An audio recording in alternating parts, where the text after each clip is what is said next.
Young tiger NTR హీరోగా దర్శకుడు Koratala Shiva combination లో భారీ పాన్ ఇండియా చిత్రం దేవరా సినిమా తెరకెక్కుతున్న సంగతి అందరికీ తెలిసిందే.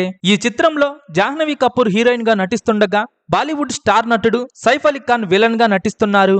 అయితే ఇప్పటికే ఈ సినిమా నుండి రిలీజ్ అయిన ఎన్టీఆర్ ఫస్ట్ లుక్ దేవరా సినిమాపై అంచనాలను భారీగా పెంచేసింది. ఈ సినిమా షూటింగ్ ప్రస్తుతం శరవేగంగా జరుగుతోంది. అలాగే దేవరా సినిమా అప్డేట్స్ ను కూడా మేకర్స్ ఎప్పటికప్పుడు అందిస్తున్నారు. మరి వీటన్నిటికన్నా మించి దేవరా గ్లిమ్స్ కోసం చాలా మంది ఎదురు చూస్తుండగా ఈ గ్లిమ్స్ పై ఓ క్రేజీ బజ్ వినిపిస్తోంది. మరి దీని ప్రకారం అయితే మేకర్స్ ఈ కొత్త ఏడాది సందర్భంగా దేవరా గ్లిమ్స్ రిలీజ్ చేసే ప్లానింగ్ లో ఉన్నట్టుగా రూమర్స్ వినిపిస్తున్నాయి. దీంతో దేవరా సినిమా నుండి న్యూ ఇయర్ సందర్భంగా గ్లిమ్స్ వదిలే అవకాశం ఉందని అంటున్నారు. దేవరా గ్లిమ్స్ రిలీజ్ డేట్ ను త్వరలోనే అఫీషియల్ గా ప్రకటించబోతున్నారని తెలుస్తోంది. ఇక ఈ చిత్రానికి అనిరుద్ సంగీతం అందిస్తుండగా దేవరా సినిమా భారీ ఎత్తున తెరకెక్కుతోంది. యంగ్ టైగర్ ఎన్టీఆర్ హీరోగా నటిస్తున్న దేవరా సినిమా ఎలా ఉండబోతోందని మీరనుకుంటున్నారో కింద కామెంట్స్ రూపంలో తెలియజేయండి.